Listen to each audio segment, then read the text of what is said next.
Yeah. 2 mics. 2 mics. We're here. 2 mics. We actually do have 2 mics. Yeah. No Mike. Well, 4 mics actually. No Mike and Mike in the morning jokes, or pardon the interruption. None. None at all. That's Tony Kornhauser. No, never mind about that.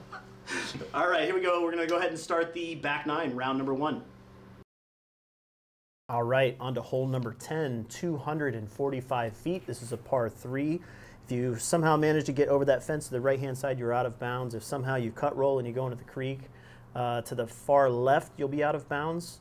But really, out of bounds don't really come to play here. No, this is a must get for the pro field. It's a very predominantly sidearm shots. You're going to see a lot of players throw overstable fairway driver here. And you even have the fence on the right, and if you don't throw it past the hole, you're going to be inside the circle. And so this is a hole to attack. Cupcake showing us that he's going to be pretty well inside the circle here for his birdie. Yeah, he's roughly 20 feet. Pinegar doing the same. That's probably a Firebird of some sort, similar to one he threw on hole 1. And just like that, 20 feet on the other side of the basket.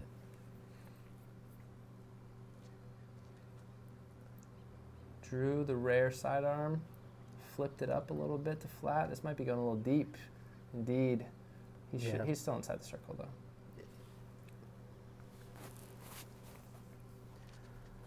All right, Matt.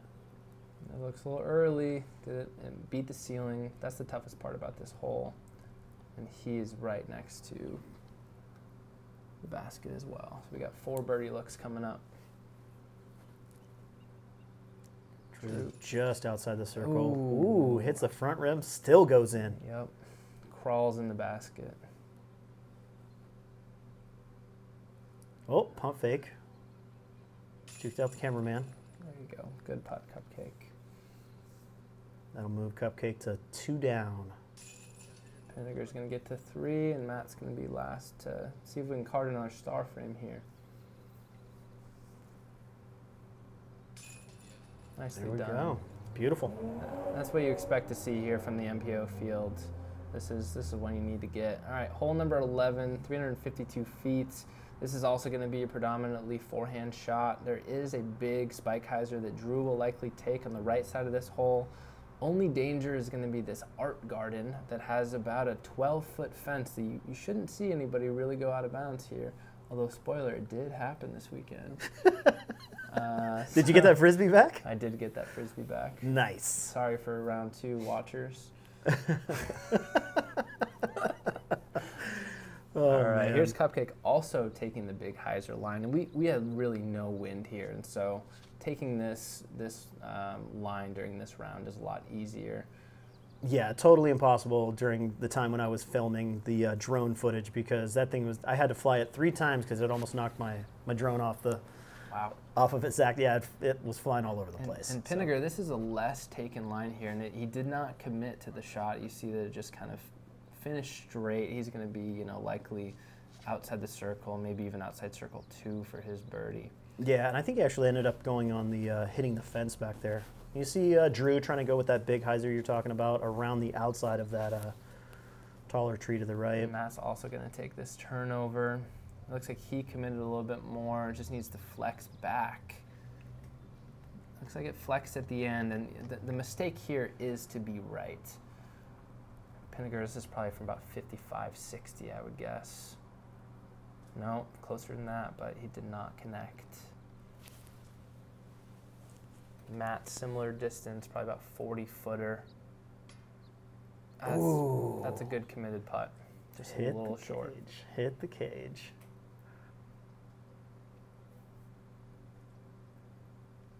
Cupcake. Oh. This is just, it's a magnet. Yep. Magnet in their band right now. It looks like Drew must be parked if Pinegar's putting right now. I do see 3 discs there, so Drew is going to be carding the only birdie here.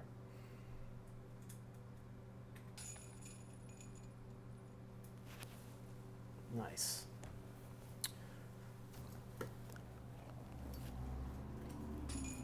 All right, got our taps.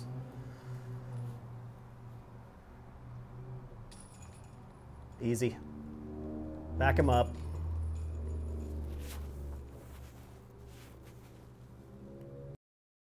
All right, hole number 12, 240 feet.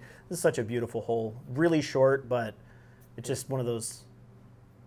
It's very technical. Yeah, it's one of those holes you take pictures of with your friends. This is the most technical hole on the course. You'll see some players try to go long to avoid this bush here that it's protecting the basket. So they'll either do that by throwing a very overstable disc, try to get it to skip, which was difficult with the water this weekend, or trying to penetrate and land on top of that rock wall you see.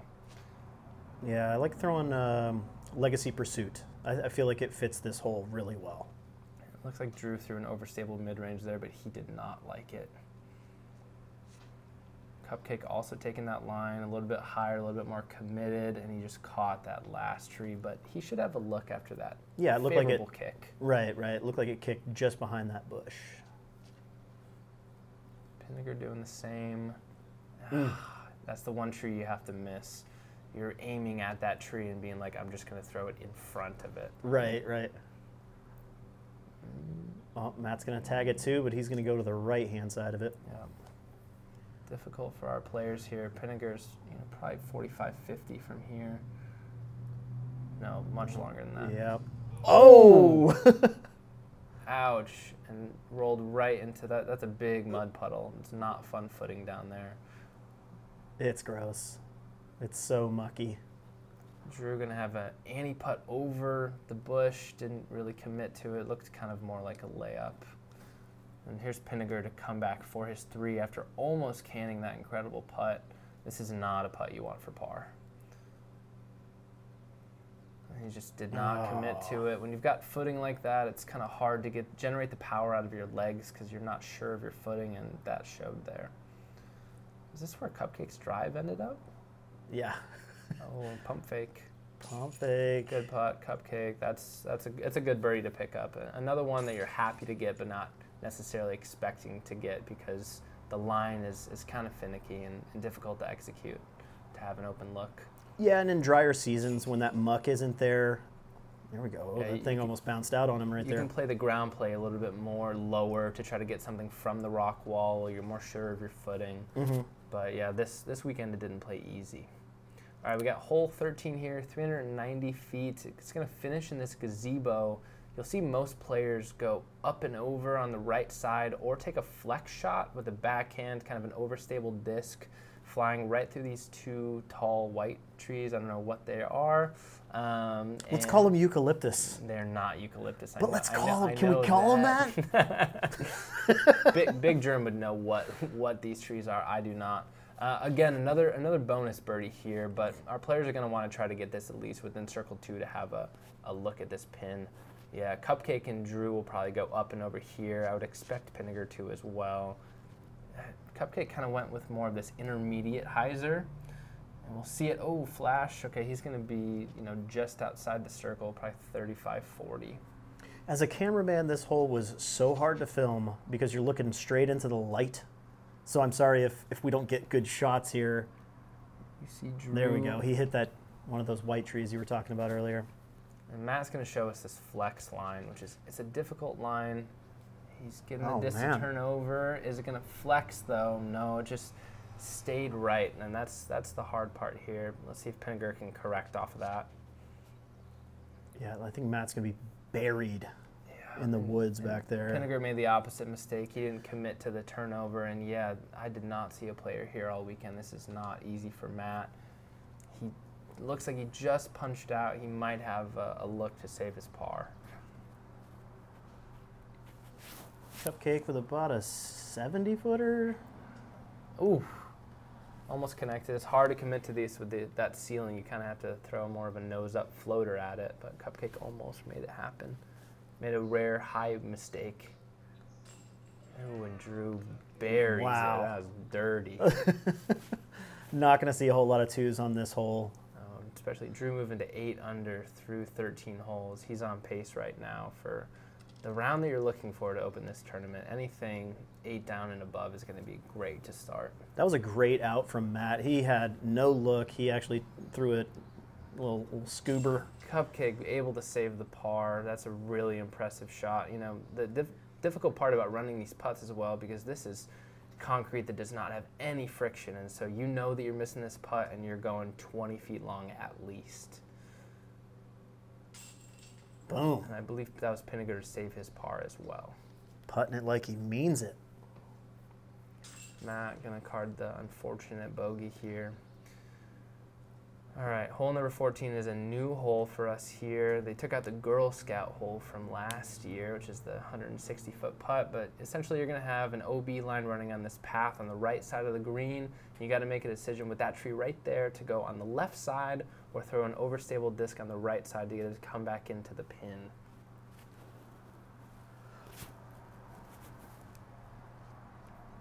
Looks like Drew's opting for that overstable option. Missed a little inside, but he's right on the dance floor. It should be fine. But I'm sure that's not how he wanted to draw it up. Yeah, he had a lot of action on the ground there. We'll see Cupcake cutting it way too tight here, but he does get fortunate and punched through that bush on the left-hand side. If you get stuck over there, it sucks. It sucks in the woods over there. Good toss from Pinegar as well. That's going to be a park job. Nicely done, Chris. Matt also taking the hyzer route and skips it up perfectly on the pin.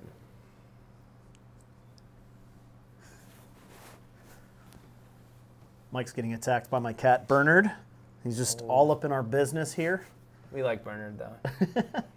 Cupcake missed high, unfortunately, and the rest of our cards should be bringing their birdies home.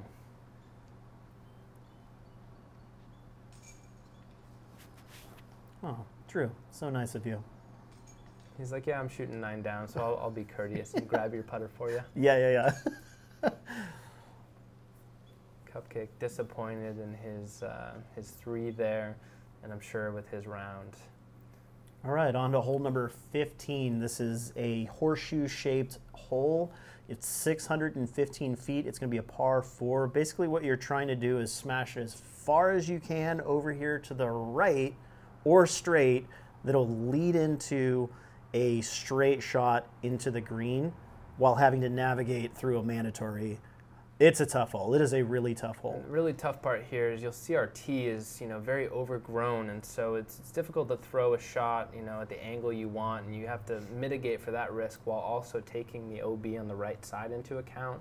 You'll see a lot of players throw a fast, understable disc, or if they have the power, 350-foot plus sidearm, they'll be taking that off the tee to try to set them up for an equally difficult shot into the green, navigating the double mando. All right, we're going to have Drew here, see what he tries to do. Yeah, he's just going to blast one straight. He just threw one as far as he could. A little turn over there at the very end. He's going to have a great look into that green. That's step 1 here, is just getting far, because if you are short, you do not have a look at the green. Pinegar is going to do the same here. Throw the turnover.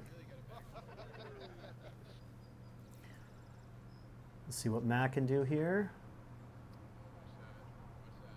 Looks like Matt overturned it. Yeah, and he's making the mistake that you do not want to make this. He is out of bounds early.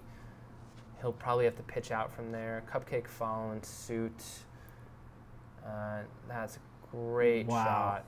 Right anywhere near that tee pad is where you want to be. He'll actually have a really favorable angle navigating that double mando.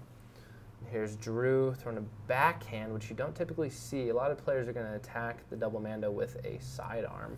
Looks like Drew was just laying up short to play for par. Yeah, it was really close. I don't remember if he missed that mandatory or not. And that's typically what you'll see, sidearm there from Chris. And then you see here, because he was out of bounds, he was able to take as far back as he wanted to from the OB line, away from the basket. The angle. Take notes, everybody. That is a pro play right there. Matt learning quick. And here's Cupcake with the best chance to attack. That is exactly what you want to do. You want to navigate the double mando and play this skip. But man, that was a bad flare. I know. And unfortunately, it just died out. And it looks like Chris did miss the mandatory here, so he's going to be laying up from the drop zone. That's unfortunate. I thought from our angle that he made it. And Matt was actually out of bounds there, but short of the mandatory. So I think what happened is he threw a pretty decent shot, but it cut rolled on him. Then I believe Drew was in bounds right there by the mandatory as well. Here's Cupcake for a really impressive birdie. This is a bonus birdie here. So if he can hit this putt, he'll be gaining strokes on the field for sure. Oh! Off the band again. So close. He wants that putt back. Here's Matt from about 27 feet. Oh no. I would garner to say that this hole played probably close to 3/4 of a stroke above par. We saw a lot more 5s and 6s.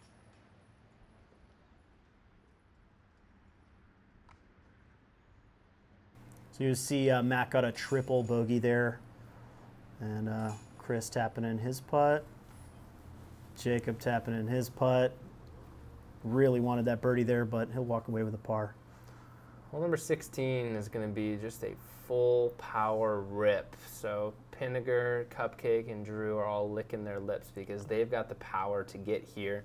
This is a hole that most of our MPO field is not going to be able to reach. This is a bonus birdie. Not a lot of danger here until you get to the pin, unless you grip lock it into the street. Hopefully none of our competitors do that. But once you get down to the pin, it's about 20 feet from an OB line that's gonna be all in this swampy area. And so if you're anywhere 30 to 50 feet and you want to run this putt, that's gonna create some hesitation when you're running that putt, especially with how fast the screen is. The biggest obstacle here typically is the wind that's created from the road on the right-hand side. Anytime you see a bunch of cars coming your way, you know you're probably going to have some form of headwind, which is really kind of a strange thing to see here. This is a Halo Destroyer from Drew, and he just annihilates this thing. And plays that exactly how you want it. You want to skip right past that log, and I would venture to say he's in the circle with that. Cupcake got going a over little on low that. there, yeah. A little low, a little turned over, but he'll be down there. He'll be down there for a putt. He'll probably be about 45 feet from the pin. Pinegar, does he get this to flat? No, that's going to hyzer out early. He's going to be in that 100 to 120 layup zone. He doesn't like it. A little upset that he wasn't able to roll it over like he wanted to. Matt just, probably playing for par here, trying to get something full distance so that he can have a easy approach into the pin. He's going to be a little bit right, which is actually a favorable angle, to be honest. Yeah, for a backhand right-handy, you just throw it up there and away from the OB. Yep. You avoid the logs, and you can play the slope better. And Pinegar is frustrated. You can see he's got his bag on. He's going to just lay out for par.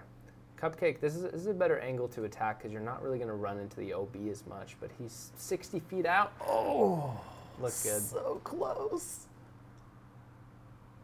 And we haven't even gotten to Drew's shot yet.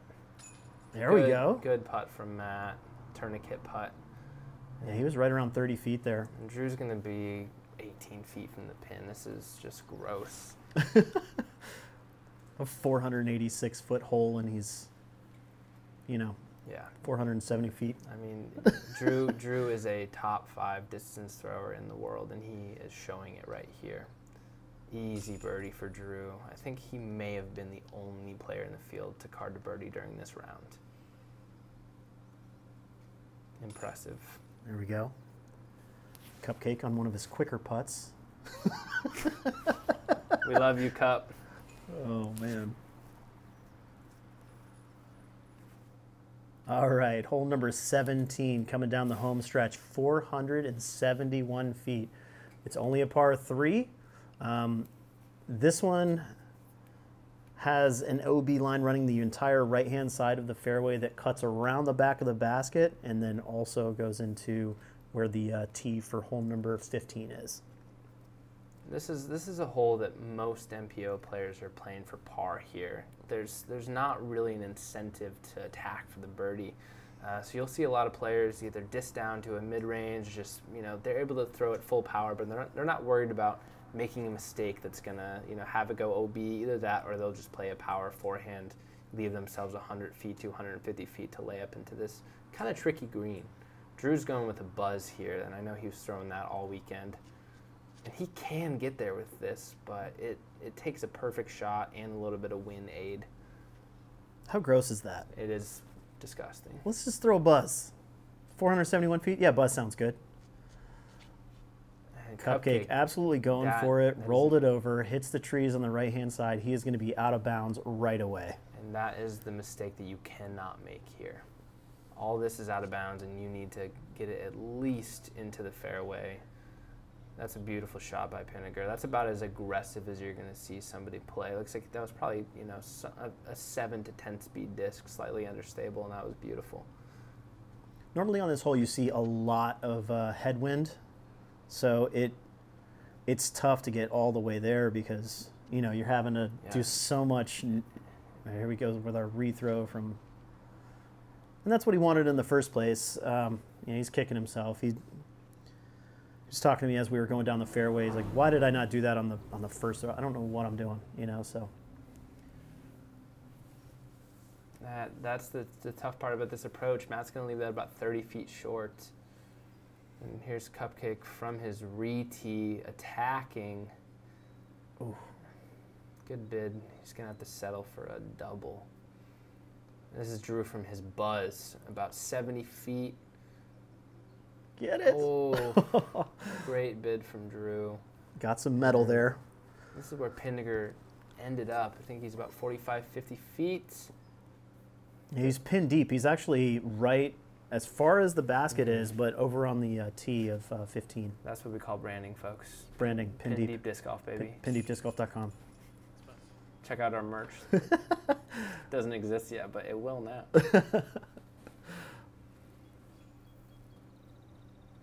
Drew for par. And you can see these finishing holes are the bonus birdies on the course, and they are not being kind to our players. We have only seen the one birdie from Drew on 16. And here we have hole 18, which is going to be an island green, another 2 sections. So all of this is going to be inbounds. I guess starting from that flagged area, you can lay up to, but most players are going to attack. It's a very generous green, but nonetheless, it's a birdie you want to finish with, and so you're going to have some nerves attacking this. We'll see most players throw a fairway driver or an overstable mid-range at 296 feet. Yeah, and that wind was just crushing again, but you guys didn't deal with wind on this hole. No, there was no wind today. Drew throwing, I believe this is a zone, and just short, and that is not the throw that you want. I'm sure Drew is kicking himself for it, and yet he's going to be 30 feet for his birdie. Yeah, he was almost he's almost hitting that curb and out of bounds. Pinegar making a good correction. That's well thrown. Yeah, he's got about a 20-footer. And Matt actually had a playoff on this hole to get that AM championship here. And so he knows this hole really well. And shows us how it's done. That's a good way to finish, Matt. Cupcake might be running aces here. You know that he is upset with this round. What do you think he's throwing here? Putter? I would imagine it's a putter.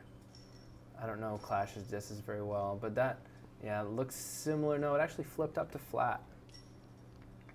Well thrown by Cupcake. Yeah, another 5 feet, and he was out of bounds, but he'll be putting for a 2 there. Thankfully, they give you that berm, and so because the grass was pretty sticky here, you're not seeing a lot of players that are throwing a mid-range or a putter skip out of bounds, so it's pretty safe once you clear that curb, as long as you don't grip lock it into the street. That's the other mistake you can make here. All right, let's see if Drew can cap off this round and finish at 11, which is going to be a hot round, I'd imagine, 1040, 1050 in this layout.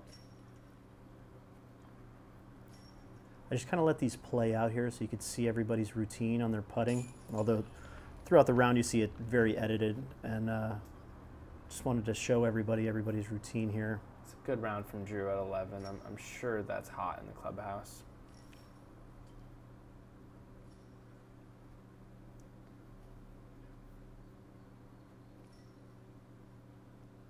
Cupcake gets comfortable, squeaks in his 20-footer.